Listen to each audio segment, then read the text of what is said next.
Every child's success story starts here. Every student who steps into Success School shines with brilliance, sculptured by teachers, polished to perfection. अस्सलाम वालेकुम नाज़रीन, आइए नज़र डालते हैं देश की राजधानी नई दिल्ली से कुछ खास खबरों पर।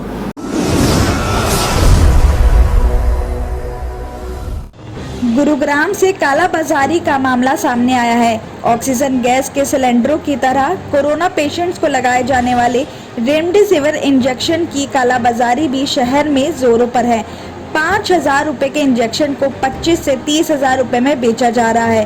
पिछले दिनों सीएम फ्लाइंग स्क्वाड से गिरफ्तार किए गए 4 आरोपियों से पूछताछ के बाद इसका खुलासा हुआ है। आपको बता दें कि पिछले दिनों आरडी सिटी इलाके से सीएम फ्लाइंग स्क्वाड ने जितेंद्र, राजकुमार और कमल किशोर को, जबकि सेक्टर 40 इलाके से भरत सिंह को रेमडेसिविर इंजेक्शन की कालाबाजारी के आरोप में पकड़ा था।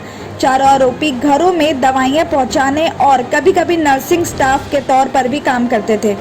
आरोपी भरत ने पूछताछ में बताया कि वो 5,000 रुपए का इंजेक्शन खरीदकर कमल किशोर को 10,000 रुपए में बेचता था और आगे कमल किशोर इसी इंजेक्शन को 15,000 रुपए में राजकुमार को बेचता था और राजकुमार इसको आगे जितेंद्र को 20,000 रुपए में बेचता था और राजकुमार कस्टमर से इसी इंजेक्शन के 25 से 30,000 रुपए भी वसूलता था। भरत ने बताया कि वो 5,000 रुपए में जिसे इंजेक्शन खरीदता था वो एक दुकानदार था, लेकिन अभी उसकी लोकेशन की जानकारी उसे नहीं है। वीडियो कॉलिंग और फोन के वजह से वो उसे डील करता था। भरत के पकड़ में आने पर उस दुकानदार ने अपना फोन स्विच ऑफ कर लिया है, इससे उसकी जानकारी नहीं मिल पा रही है।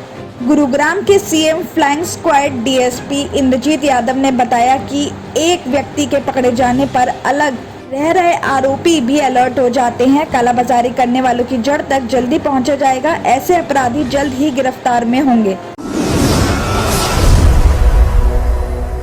देश की राजधानी दिल्ली से खबर आ रही है कि दिल्ली में 7 दिन का लॉकडाउन और बढ़ गया है। दिल्ली के मुख्यमंत्री अरविंद केजरीवाल ने इसकी अनाउंसमेंट की है। उन्होंने कहा है कि दिल्ली में कोरोना का कहर जारी है।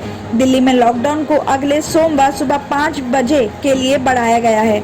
दिल्ली के मुख्यमंत्री केजरीवाल ने कहा कि लॉकडाउन के टाइम हमने देखा कि पॉजिटिविटी रेट लगभग 36 to 37% तक पहुंच गया। हमने दिल्ली में इतनी संक्रमण दर आज तक नहीं देखी। पिछले 1-2 दिन में संक्रमण दर थोड़ी कम हुई है और आज 30% के नीचे आई है। साथ ही केजरीवाल ने यह भी कहा कि दिल्ली में ऑक्सीजन का कोटा 480 से बढ़कर 490 मीट्रिक टन हो गया है, मगर 330 से लेकर 335 टन ही मिल पा रही है। केंद्र और दिल्ली सरकार हॉस्पिटल में ऑक्सीजन पहुंचा रही है। आगे उन्होंने ये भी कहा कि हमने एक पोर्टल शुरू किया है जो ऑक्सीजन की सप्लाई के बेहतर फैसिलिटी के लिए ऑक्सीजन बनाने वाले, सप्लाई करने वाले और हॉस्पिटल से हर 2 घंटे में अपडेट किया जाएगा। केंद्र सरकार से काफी हेल्प मिल रही है। केंद्र और दिल्ली सरकार मिलकर ये काम कर रही है। आपको बता दें कि राजधानी में कोरोना संक्रमितों की संख्या काफी तेजी से बढ़ रही है। इस वजह से दिल्ली में अब 3 मई तक का लॉकडाउन लग गया है।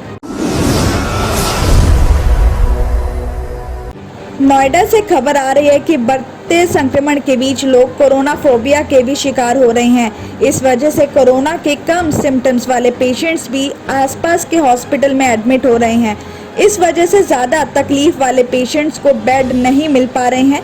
जिला प्रशासन ऐसे पेशेंट्स और हॉस्पिटल के खिलाफ जांच अभियान चलाकर पेशेंट्स को डिस्चार्ज करा रहे हैं। सैटरडे को भी जिले में अभियान चलाया और 226 बेड खाली कराए गए हैं। बता दें कि कोरोना पॉजिटिव पेशेंट्स को फैसिलिटी देने वाले इंटीग्रेटेड कंट्रोल रूम डिपार्टमेंट ने बताया कि जिलाधिकारी के इंस्ट्रक्शन पर जांच अभियान शुरू किया गया है, जिसमें सीएमओ की निगरानी में टीम ने कई हॉस्पिटल में जाकर जांच करके पेशेंट्स को डिस्चार्ज कराया है और हॉस्पिटल को सख्त इंस्ट्रक्शन दिए गए हैं कि कम सिम्टम्स वाले पेशेंट्स को हॉस्पिटल में एडमिट ना किया जाए, सिर्फ उन्हें एडमिट किया जाए जिन्हें ज्यादा तकलीफों का सामना करना पड़ रहा है। इससे बेड की मारामारी काफी हद तक कम हो जाएगी। आपको बता दें कि जिन 226 बेड अलग अलग हॉस्पिटल में खाली कराए गए हैं, इसकी रिपोर्ट सीएमओ से जिलाधिकारी को सौंप दी गई है।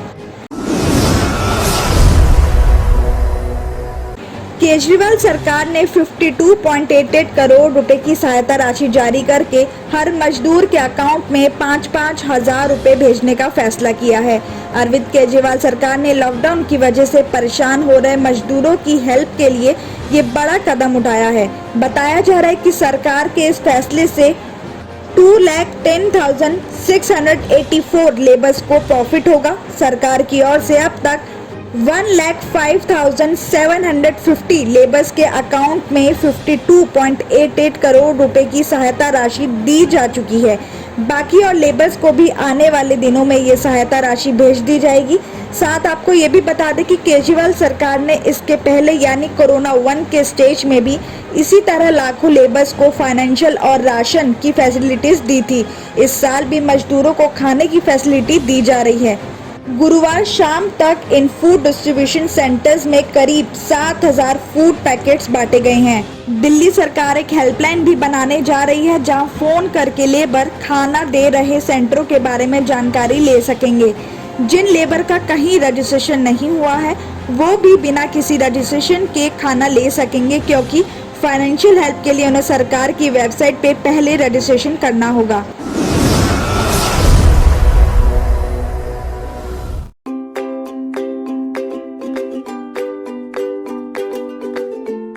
Every child's success story starts here, like a multifaceted diamond. Every student who steps into success school shines with brilliance, sculptured by teachers polished to perfection. If opportunity does not knock, I will build a door. To us, success comes in cans, not in can'ts. Success is falling 9 times, getting up 10. Some people dream of success, others put their heart and soul into working for it.